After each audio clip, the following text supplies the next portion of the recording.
Okay, तो good afternoon all of you. The recording is on और आप जो भी बोल रहे हैं this is recorded. All is good afternoon ma'am. Good afternoon. तो अब हम लोग यहाँ पर ये हम लोग आज सुरभि पढ़ेंगे। सुरभि का कारक पढ़ रहे हैं हम लोग। कारक हम लोग पढ़ रहे हैं और कारक में हम तृतीया विभक्ति आज पढ़ेंगे। ठीक है, तृतीया विभक्ति पेज नंबर 30 या 38 था। कितना था पेज नंबर? पेज नंबर 36 पे था। 36 में। सबसे पहले हमें ये बताओ कि कारक करण किसे कहते हैं?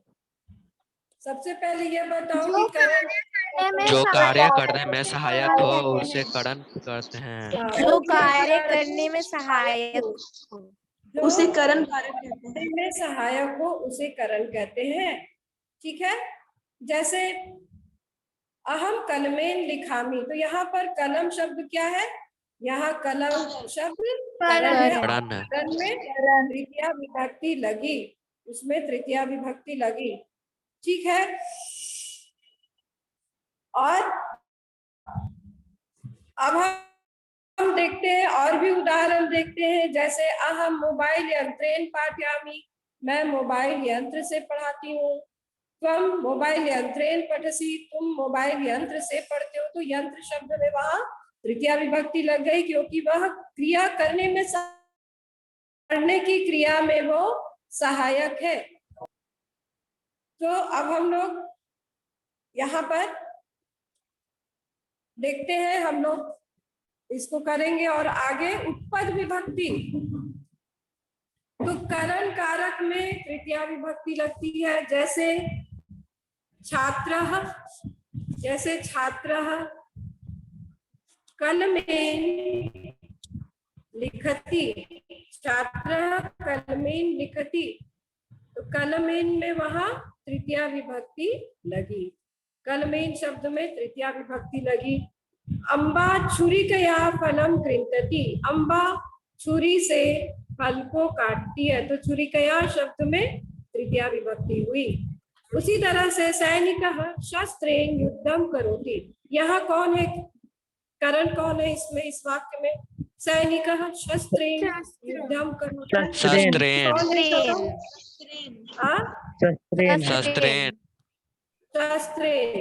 और शस्त्रेण में विभक्ति कौन सी लगी है? तृतीया। शस्त्रेण में विभक्ति कौन सी लगी? तृतीया विभक्ति। बालकः पात्रेण जलम पिबति, तो इसमें कौन से शब्द में? पात्रेण और विभक्ति लगी तृतीया विभक्ति। कृषकः हलेन क्षेत्रम कर्षति, कृषकः हलेन, हल में यहाँ पर तृतीया विभक्ति लगी। ठीक है, वेरी गुड। नरः परिश्रमेण कार्यम करोति, नर कैसे काम करता है? परिश्रम में करण लगा। परिश्रम शब्द में यहाँ तृतीया विभक्ति लगी। ठीक है, अब हम फिर देखते हैं। अब यहाँ पर देखो, यहाँ तुम्हें ये देख करके बताना है कि इसमें यहाँ ये मंजूषा दिया हुआ है, चक्रेन हस्तेन अन्नेन जलेन नेत्राभ्याम। ये तुम लोग को दिख रहा है? Yes ma'am. अब यहाँ पर यहाँ प्रश्न दिए हुए, इसमें से उचित शब्द चुनकर तुम्हें रिक्त स्थान की पूर्ति करनी है। बालकः डैश चित्रम पश्यति, नेत्राभ्याम। नेत्राभ्याम, इसमें तृतीया विभक्ति लगी। उसी के बाद अम्बा डैश रोटी काम पचती, इसमें से कौन सा शब्द है? अन्नेन। ठीक है, उसके बाद है रामः डैश कार्यम करोति, रामः डैश कार्यम करोति, हस्तेन कार्यम करोति। उसके बाद है कृष्ण डैश शिशुपालस्य वधम अकरोत्। चक्रेण चक्रेण चक्रेण।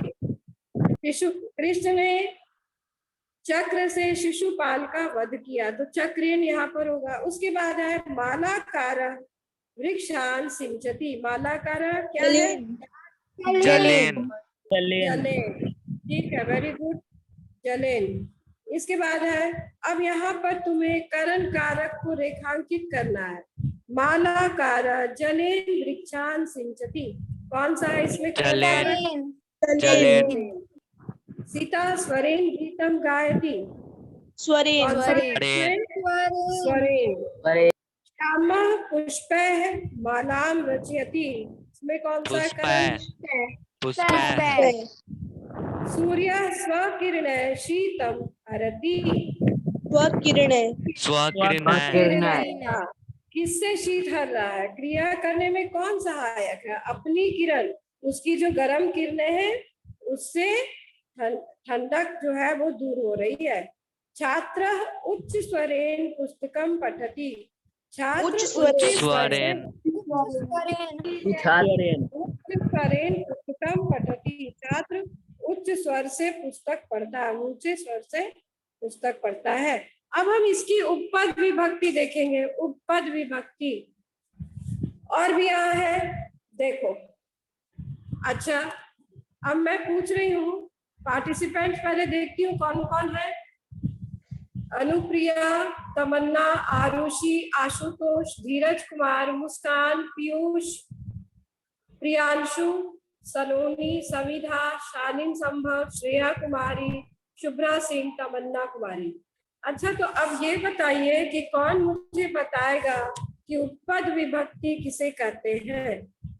उपपद विभक्ति किसे कहते हैं? जब किसी विशेष शब्द के साथ विशेष विभक्ति का प्रयोग हो उसे उपपद विभक्ति कहते हैं। हाँ, बहुत अच्छे, बहुत अच्छे। जब किसी विशेष पद के योग में किसी विशेष विभक्ति का प्रयोग हो तो उसे उपपद विभक्ति कहते हैं।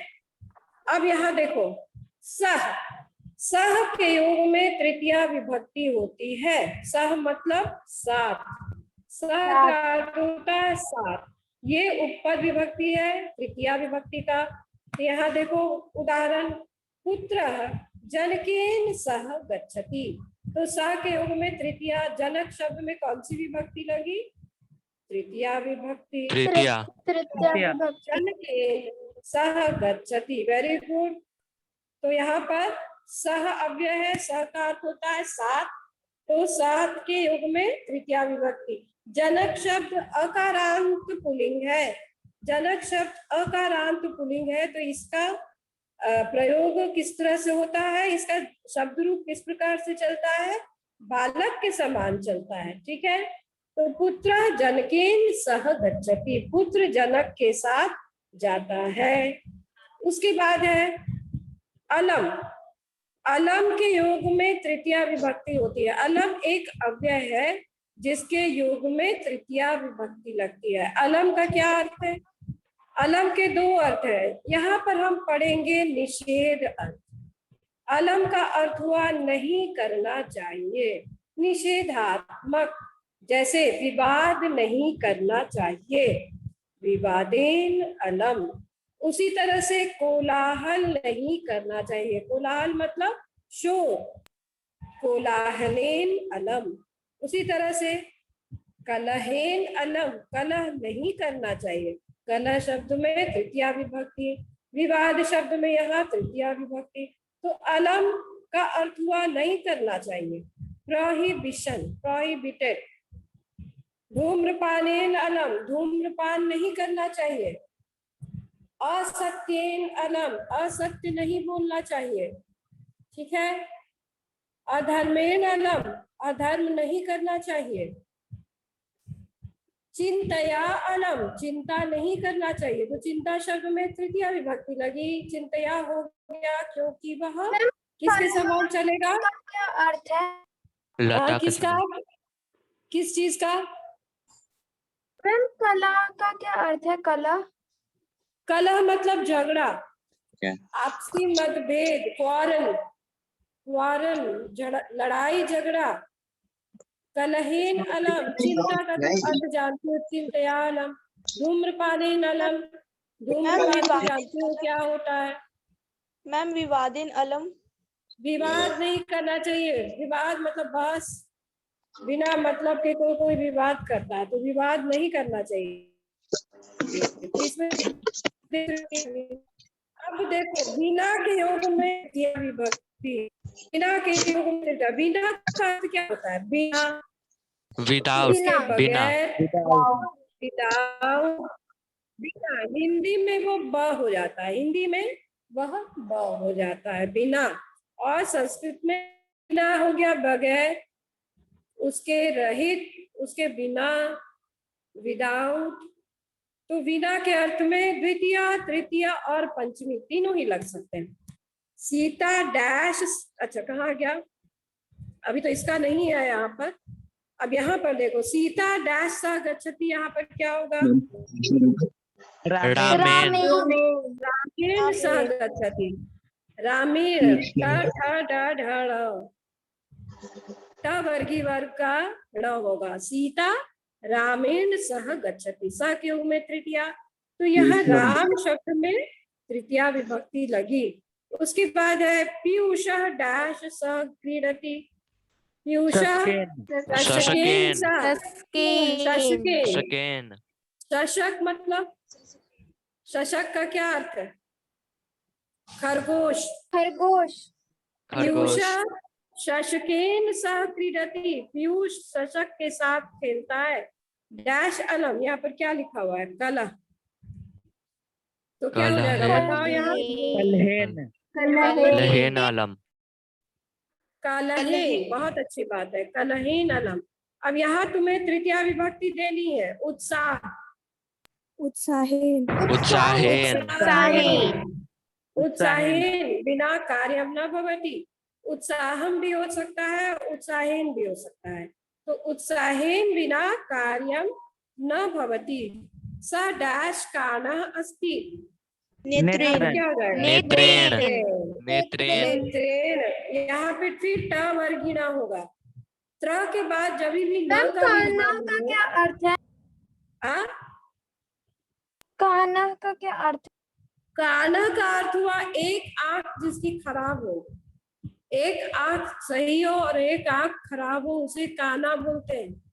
काना संस्कृत में, काना हिंदी में और संस्कृत में काना। तो अंग विकार में तृतीया विभक्ति लगती है। जब जिस किसी अंग में विकार हो उसमें तृतीया विभक्ति लगती है। जैसे नेत्राभ्याम अंध, अंध है यहाँ दिया हुआ नहीं, नेत्राभ्याम अंध, नेत्रेन काना, कर्णेन बधिर। बधिर मतलब बहरा, कान से बहरा है। कर्णेन बधिर, मैम बहरा। बहरा। और नेत्रेन काना, एक आंख से काना। बिना के योग में द्वितीया, तृतीया, पंचमी तीनों लग सकते हैं। तो सीता, अब यहाँ पर तो बिना का कहा दिया हुआ है। डैश कार्यम न भवति, देखो उत्साहेन, उत्साहेन बिना कार्यम न भवति। उत्साहेन बिना कार्यम न भवति, उत्साह के बिना कार्य नहीं होता है। सह डैश काना अस्ति, सह नेत्रेन काना अस्ति। तो इस तरह से हमारा तृतीया विभक्ति समाप्त हो गया है अभी यहाँ पर। अभी आप लोग इसको तो आप लोग कर ही चुके होंगे, पहले भी मैंने करवाया है। 38 सॉरी चरण कारक मैंने कराया है। अब हम संप्रदान कारक पढ़ेंगे। संप्रदान किसे कहते हैं, कोई बताएगा? जिसके लिए कोई कर्म किया जाए उसे संप्रदान कहते हैं। किसने बोला? जिसके लिए कोई कार्य किया जाए उसे संप्रदान कहते हैं। अनुप्रिया, यस अनुप्रिया सही। जिसके लिए कोई कार्य किया जाए और जिसे कुछ दिया जाए उसमें उसकी संप्रदान संज्ञा होती है और उसमें चतुर्थी विभक्ति लगती है। ठीक है, उसमें चतुर्थी विभक्ति लगती है। अब जैसे कर्मणा यम अभिप्रैति संप्रदानम, जिसके वास्ते कोई कार्य किया जाए या जिसे कुछ दिया जाए उसमें चतुर्थी विभक्ति लगती है। जिसके वास्ते कुछ कार्य किया जाए या जिसे कुछ दिया जाए उसकी संप्रदान संख्या होती है और उसमें चतुर्थी विभक्ति लगती है। जैसे यहाँ देखो, एषा अध्यापिका छात्राय पुस्तकम आनयति। यह अध्यापिका छात्रा के लिए, नहीं, छात्राय गलत है ये, हाँ नहीं ठीक है, छात्राय पुस्तकम आनयति। यह अध्यापिका छात्र के लिए, यह अध्यापिका छात्र के लिए पुस्तक लाती है। तो एषा अध्यापिका छात्राय पुस्तकम आनयति। छात्र शब्द में क्या लगा? चतुर्थी विभक्ति। एषा अध्यापिका छात्राय पुस्तकम आनयति, तो छात्र शब्द में यहाँ कौन सी विभक्ति लगी? चतुर्थी। उसी प्रकार से एवं एषा अध्यापिका छात्राय पुस्तकम आनयति। छात्रा ये स्त्रीलिंग है, तो छात्रा शब्द किसके समान चलेगा? लता के समान चलेगा। लता तो के समान। छात्राय पुस्तकम आनयति। यह अध्यापिका छात्रा के लिए पुस्तक लाती है। उसके बाद देखो, स छात्र परीक्षाय पठति। वह छात्र परीक्षा के लिए पढ़ता है। तो किसके वास्ते पढ़ रहा है? कौन सा कार्य के लिए? किस परीक्षा के लिए। परीक्षा देने के परीक्षा शब्द में यहाँ पर कौन सी विभक्ति लग गई? चतुर्थी। सा छात्रा, आगे का पढ़ो तो, बोलो तो क्या लिखा हुआ है? सा छात्रा स्पर्धाय धावति। मैम स्पर्धाए में धावति। अब इसका मीनिंग बताओ। स्पर्धा कंपटीशन के लिए। मैं स्पर्धा का अर्थ होता है कंपटीशन। हाँ, मैम प्रतियोगिता। प्रतियोगिता है ना। तो यहाँ स्पर्धा में कौन सी विभक्ति लगी? मैम चतुर्थी विभक्ति। चतुर्थी विभक्ति। और किसके समान चल रहा है यह रूप? स्पर्धा शब्द किसके समान चलेगा? मैम बालक। नहीं मैम बालक के समान। हाँ, आकारांत स्त्रीलिंग है, तो किसके समान चलेगा? लता के समान। सा छात्रा स्पर्धाय धावति। स्पर्धा में चतुर्थी विभक्ति। उसी तरह से स बालका क्रीडनाय गच्छति। क्रीडनाय गच्छति। क्रीडन में कौन सी विभक्ति लग गई? चतुर्थी विभक्ति। यहाँ पे प्रयोजन क्या है? प्रयोजन क्या है? खेलने का प्रयोजन है, ठीक है। तो खेलने का प्रयोजन है, तो वह प्रयोजन सूचक शब्द में चतुर्थी विभक्ति लग गई। तो बालिका क्रीडनाय गच्छति, बालिका क्रीडनाय गच्छति। तो क्रीडनम भाववाचक संज्ञा हो गया। क्रीडनम में चतुर्थी विभक्ति लगी।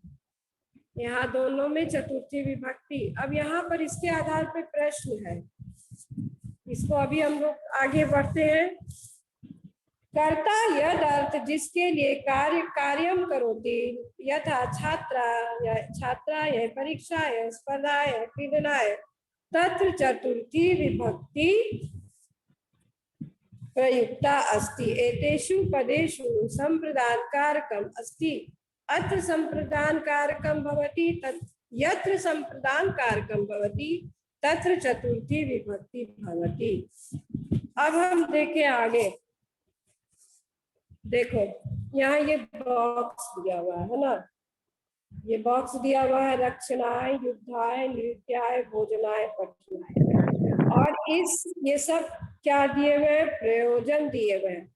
प्रयोजन दिए हैं और प्रयोजन को यहाँ पर तुम्हें रिक्त स्थान में भरना है। अब पढ़ के एक एक करके आप लोग बोलिए। पहला, मैम छात्र पठनाय उपविशति। सही। अगला बोलो। नरः भोजनाय तिष्ठन्ति। नरः भोजनाय। Very good. नरः भोजनाय तिष्ठन्ति। सैनिक डैश गच्छति। युद्धाय आय युद्ध है। Very good. आगे देखो, ईश्वर रक्षणाय ईश्वर ईश्वर रक्षाय रक्षणाय आगच्छति। हाँ, ईश्वर रक्षणाय आगच्छति। देखो, सैनिका में दोनों हो सकता है, रक्षणाय भी हो सकता है और युद्धाय भी हो सकता है, लेकिन फिर समीकरण गड़बड़ा जाएगा। ईश्वर के साथ फिर यहाँ कौन सा पद लगेगा, है ना? कुछ नहीं लग सकता है। मैम, शिवाय नराय के साथ रक्षणाय छात्र के के साथ भोजनाय आ सकता है। हाँ, क्यों नहीं आ सकता है? फिर है कि छात्र तब दूसरे के साथ आप क्या भोजनाय लगाइएगा? नरा के साथ नरा पठनाय भी हो सकता है, लेकिन छात्र के छात्र साथ पठनाय सबसे उचित होगा। छात्र का क्या कार्य है? छात्र का कार्य है पढ़ना, तो पठनाय उपविशति। अब देखो यहाँ पर ईश्वर डैश आगच्छति, रक्षणाय आगच्छति, रक्षणाय नर्तकी डैश सज्जी भवति, नर्तकी डैश नित्यात् नृत्याय, नृत्याय नृत्याय। Very good. अब यहाँ देखो, अभी उपपद विभक्ति फिर से कोई बताओ हमको कि उपपद विभक्ति क्या होता है?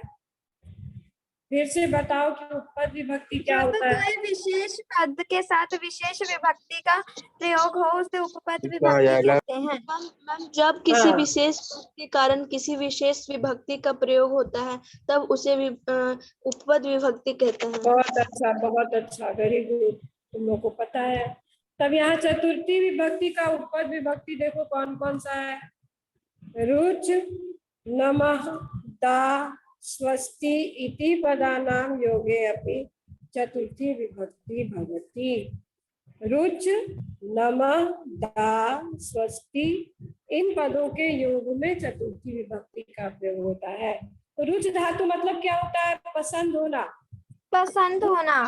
पसंद, जिस व्यक्ति को पसंद आए, व्यक्ति को जब पसंद आता है तो उस व्यक्ति या उसमें चतुर्थी विभक्ति लगती है, या जिसे पसंद आए उसमें चतुर्थी विभक्ति लगती है ना? जैसे बालकाय फलम रोचते, बालकाय में यहाँ चतुर्थी विभक्ति, बालक को फल पसंद आता है। जैसे मह्यम आम्राणी रोचन्ते, मुझे आम पसंद है। बालकाय क्रीडनम रोचते, बालक को खेल अच्छा लगता है। बालकाय क्रीडनम रोचते। तो यहाँ पे रुच धातु के योग में चतुर्थी विभक्ति लगी, और रुच धातु आत्मनेपद धातु है। इसका रूप चलता है लट लकार में, रोचते, रोचेते, रोचन्ते, रोचसे, रोचे थे, रोचद्वे, रोचे, रोचा वहे, रोचा महे। ठीक है, तो यहाँ देखो बालक शब्द में चतुर्थी विभक्ति लगी। अब आगे हम देखते हैं नमा के योग में चतुर्थी विभक्ति लगती है। कोई बताएगा उदाहरण? मैम, गुरुवे नमः, गुरुवे नमः, गुरुवे नमः, मैम, विश्वे नमः, मैम श्री गणेशाय नमः, गणेशाय नमः, गणेशाय नमः। बहुत अच्छे, और भी बताइए, गुरुवे और नमः, भी बताइए। जिसे नमः करते हैं उसमें लगेगा। गुरवे नमः, गुरु में चतुर्थी। साधुवे नमः, साधु में चतुर्थी। श्री गणेशाय गणेशाय नमः, श्री गणेशाय नमः, उसमें चतुर्थी। श्री गणेशाय नमः, उसमें भी चतुर्थी विभक्ति।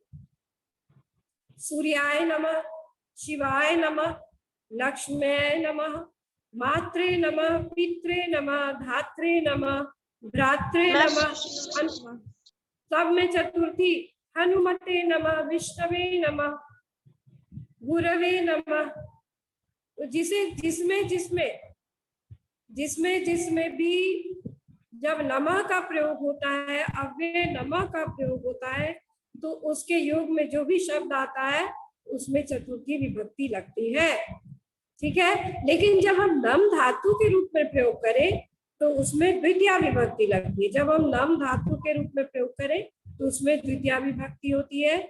जैसे अहम रामम नमामि, मैं राम को प्रणाम करता हूँ, तो राम शब्द में द्वितीया। लेकिन जब नमा अव्यय का प्रयोग हो तो उसमें चतुर्थी विभक्ति होती है। अब आगे हम और भी देखें। आगे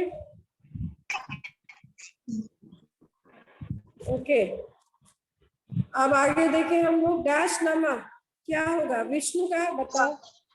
विष्णुवे विष्णुवे विष्णुवे नहीं होगा, विष्णवे। Yes ma'am. प्रणाम। विष्णवे नमः। नुपुर डैश उपहारम यच्छति। मित्राय। मित्राय मित्राय। नुपुर मित्राय उपहारम यच्छति। डैश पठनम रोचते क्या होगा? छात्राय छात्राय पठनम रोचते। छात्राय पठनम रोचते। डैश नमः, फिर देखो कौन सा नमः? गुरुवे नमः गुरुवे नमः गुरवे नमः। गुरवे नमः। माता डैश वस्त्राणि यच्छति। क्या पुत्राय। होता है? पुत्राय पुत्राय। पुत्र को दिया जा रहा है वस्त्र, तो पुत्र शब्द में यहाँ पर चतुर्थी विभक्ति लगी। आचार्य वदति डैश स्वस्ति। स्वस्ति का क्या अर्थ होता है? स्वस्ति का अर्थ होता है कल्याण। कल्याण। कल्याण कल्याण आचार्य वदति डैश स्वस्ति क्या हो तुभ्यम। जाएगा? युष्मभ्यम। तुभ्यम युष्मभ्यम स्वस्ति। युष्म युष्मत भी हो सकता, क्या हो जाएगा? तुभ्यम भी हो सकता है, युवाभ्याम भी हो सकता है, और युष्मभ्यम भी हो सकता है। तो युष्मभ्यम स्वस्ति। आचार्य वदति युष्मभ्यम स्वस्ति। तो स्वस्ति के योग में चतुर्थी, स्वस्ति के योग में क्या होगा हाँ? चतुर्थी में? विष्णु को किसमें? मैम क्या ये चतुर्थी में? विष्णवे। विष्णवे वी व में छोटी एक ही मात्रा, आधा मूर्धन्य श, ण और व में एक ही मात्रा, विष्णवे। जब उकारांत शब्द है तो चतुर्थी में ऊ का लोप हो जाता है। साधवे, विष्णवे, गुरवे, ठीक है। जब उकारांत पुल्लिंग है तो उसमें ऊ का लोप हो जाता है चतुर्थी में। भानवे नमः। भानु भानु भानवः, भानुम भानु भानु, भानुना भानुभ्याम भानुभि, भानवे भानुभ्याम भानुभ्या। भानु का अर्थ होता है सूर्य, सूर्य। सूर्याय नमः, भानवे नमः। तो जब भानु शब्द है तो उकारांत क्या हो जाएगा? उकारांत है तो उसमें चतुर्थी विभक्ति में ऊ का लोप हो जाएगा। ठीक है, आगे देखें। आगे हम लोग देखते हैं। Yes ma'am. यहाँ पर विभक्ति तत्कारणम लिखत, विभक्ति तत्कारणम लिखत करना है। अलम कलहेन, अलम कलहेन। अब इसको कारण बताना है। अलम कलहेन, कारण बताना है। अलम कलहेन। मैम इसमें रोच धातु, मैम इसमें चतुर्थी विभक्ति लगी है। अलम के तृतीय विभक्ति लगी है। तृतीया विभक्ति कलहेन में तृतीया। देखो ना, पूछ रहा है कि स्थूल पदानाम विभक्तिम तत्कारणम च लिखन्तु। स्थूल पदों के विभक्ति और कारण लिखे। तृतीया विभक्ति अलम योगे, तृतीया विभक्ति अलम योगे। तो क्या हो जाएगा? कलहेन अलम, ठीक है। तृतीया विभक्ति अलम योगी। आगे का बताओ, आगे पढ़ो और बोलो। चतुर्थी विभक्ति। मैम बालकाय दुर्गम रोचते। बालकाय दुग्धम रोचते। चतुर्थी विभक्ति चतुर्थी विभक्ति। किस कारण से? बालकाय योगे, मैम क्योंकि रोच धातु योग है। रुचि रुचि धातु। धातु के योग में। ठीक, आगे देखो। गुरुम परितः शिष्या सन्ति। मैम इसमें परितः कौन सी शब्द विभक्ति? योगे। मैम परिते शब्द योगे। देखो, गुरु में द्वितीय विभक्ति है, परितः योगे द्वितीया। गुरु के चारों ओर शिष्य है, तो गुरु शब्द में यहाँ द्वितीय विभक्ति, परितः योगे द्वितीया। पुत्र पित्रा सह भ्रमति।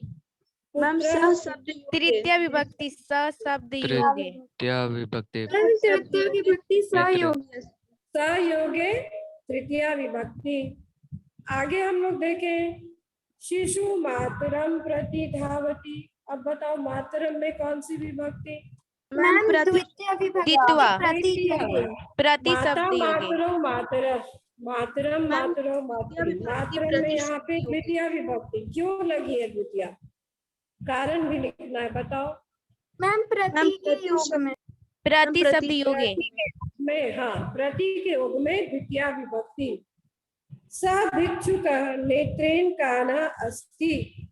मैम इसमें तृतीया विभक्ति लगी है। तृतीया विभक्ति। विभक्ति विभक्ति तृतीय काना विभक्ति, योगे। ठीक मैम है। योग विकारेण। काना योगे तृतीया, काना योगे तृतीया विभक्ति। सर्वेभ्यः स्वस्ति। मैम इसमें चतुर्थी। इसमें चतुर्थी विभक्ति लगी है। चतुर्थी विभक्ति। स्वस्ति के योग में। स्वस्ति का अन्य ठीक स्वस्ति है। योग है। स्वस्ति का अर्थ होता है कल्याण, है ना? तो इसके योग में चतुर्थी विभक्ति लगी। तो ये यहाँ पर चतुर्थी, ये विभक्ति तक कारण ये आता है। 5 अंक का ये प्रश्न होता है। प्रायः बच्चे इसको छोड़ देते हैं क्योंकि उन्हें कारक का ज्ञान नहीं होता। कारक का ज्ञान सही होने से इस प्रश्न को बनाना बहुत सरल हो जाता है। जरा सा आप इस पर ध्यान देंगे कि अकारांत के समान है। किसमें मैम माता जो होता है वो आकारांत होता है, इधर में मातरम नहीं लिख है, दिया है रीकारांत तो ये है। अकारांत बना मूल दिया शब्द है। उसका मातृ है, मूल शब्द मातृ है और ऋकारांत है। मैं इसका आपको धातु रूप दिखाती हूँ, पीछे में है दिया हुआ इसका धातु रूप, है ना? तो मातृ शब्द ऋकारांत है, स्त्रीलिंग है। मातृ शब्द देखो, ये तो नदी है, तुम्हारी किताब में दिया होगा पीछे में, देखो पिता है, यहाँ पिता है, ऋकारांत पुल्लिंग। पितृ ऋकारांत पुल्लिंग है। पिता पितरौ पितरः, पितरम पितरौ पितॄन्, बड़ी री हो गया, पितॄन् पितॄन्, ठीक है। पित्रा तृतीया में, पित्रा पितृभ्याम पितृभिः, पित्रे पितृभ्याम पितृभ्यः, पितुः पितृभ्याम पितृभ्यः, पितुः पित्रोः पितॄणां, पितरि पित्रोः पितृषु, हे पिता हे पितरो हे पितर। तो ये हो गया।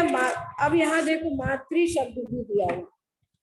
मातृ शब्द ऋकारांत स्त्रीलिंग है, ऋकारांत स्त्रीलिंग है, आकारांत नहीं है। देखो मूल शब्द है ऋकारांत। तो देखो माता मातरो मातरा मातरम मातरो मातृ, बड़ी री है, इसमें विसर्ग है, यही अंतर है। और इसमें न है, देखो इसमें न है, यही अंतर है द्वितीय विभक्ति बहुवचन का। ऋकारांत पुल्लिंग में ये हो गया पितॄन् और ऋकारांत स्त्रीलिंग में हो गया मातृ, विसर्ग हो गया। मातृ यहाँ पर ये विसर्ग हो गया, यही अंतर है और कोई अंतर नहीं है, ठीक है। अब मैं तुम लोगों से विभक्ति तक कारण में कुछ पूछना चाहती हूँ। विभक्ति तक कारण में बताइए, पूछ रही हूँ मैं किसी से। Anupriya, yes ma'am. Anupriya, yes ma'am. अच्छा। माता पुत्रेण सह गच्छति, पुत्रेण के आधार पर तक विभक्ति और कारण बताइए। पुत्रेण का मैम विभक्ति और कारण बताइए। विभक्ति है मैम, हाँ? तृतीय विभक्ति है पुत्रेण में। हाँ, पुत्रेण में तृतीया है, क्यों है? पुत्रेण सह गच्छति, इसमें क्यों है तृतीया? मैम क्योंकि वो कार्य करने में सहायता कर रहा है। बिल्कुल, सह अव्यय के योग में तृतीया विभक्ति, ठीक है। Muskan Kumari, Muskan Kumari, unmute yourself. Priyanshu, unmute yourself. और कोई जवाब देना भी नहीं चाह रहा? ओके, अनुप्रिया आप ही बताइए। मह्यम आम्राणी रोचन्ते, मह्यम में कौन सी विभक्ति? मह्यम में कौन सी विभक्ति? अनुप्रिया अनम्यूट करके बोलिए अपने को। Ma'am yes ma'am, yes ma'am. हाँ मैम चतुर्थी मह्यम, विभक्ति। हाँ क्यों है चतुर्थी ये भी बताना है। मह्यम आम्रानी रोचनते, इसमें चतुर्थी विभक्ति क्यों है? मैम क्योंकि इसमें रुच रुच जो है, रुच जब लगता है तो उसमें चतुर्थी विभक्ति ही लगेगा। वाह, हाँ रुच धातु के योग में चतुर्थी विभक्ति होती है। बहुत अच्छे। अब और देखिए, और मैं देख रही हूँ किसी आरुषि राज, आर्यन राज, पीयूष राज, प्रियांशु कुमार। Yes ma'am. प्रियांशु, अच्छा अब तुम बताओ, रामायण नमः, रामायण में कौन सी विभक्ति है और क्यों है? रामायण में कौन सी विभक्ति और क्यों है? मैम चतुर्थी विभक्ति है। और तो क्यों है, कारण भी बोलो। नमः के योग में चतुर्थी, नमः के अभी योग पढ़े हो में। ना, नमः के योग में चतुर्थी विभक्ति। तो फिर उसी हिसाब से हम पूछ रहे हैं, फिर से बोलो। मात्रे नमः, मात्रे में कौन सी विभक्ति है? द्वितीया। अरे अभी तो बोल रहे हैं मात्रे नमः, अब फिर से बोलो। विभक्ति तत्कारणम लिखत, मात्रे नमः, नमः के योग में चतुर्थी विभक्ति। अभी हम माता का शब्द रूप भी बताए कि रीका रांति स्त्रीलिंग है। मात्रे नमः, ठीक है। शालीन संभव, श्रेया कुमारी, तमन्ना कुमारी। Yes ma'am. हाँ तमन्ना तुम बताओ।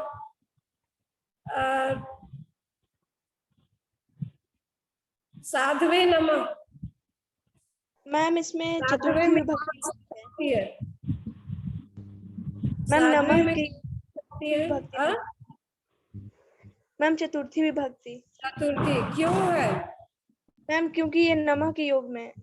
हाँ नमः है, नमः है तो नमः क्यों, ये स्पष्ट उत्तर है, सही है। चलो, विवादेन अलम, विवाद में कौन सी विभक्ति है? विवादेन अलम।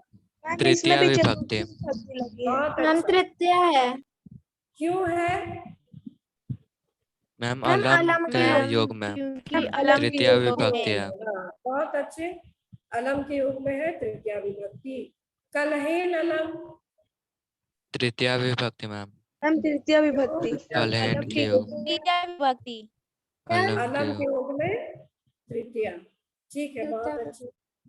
अच्छा बताए हैं आप लोग, वेरी नाइस।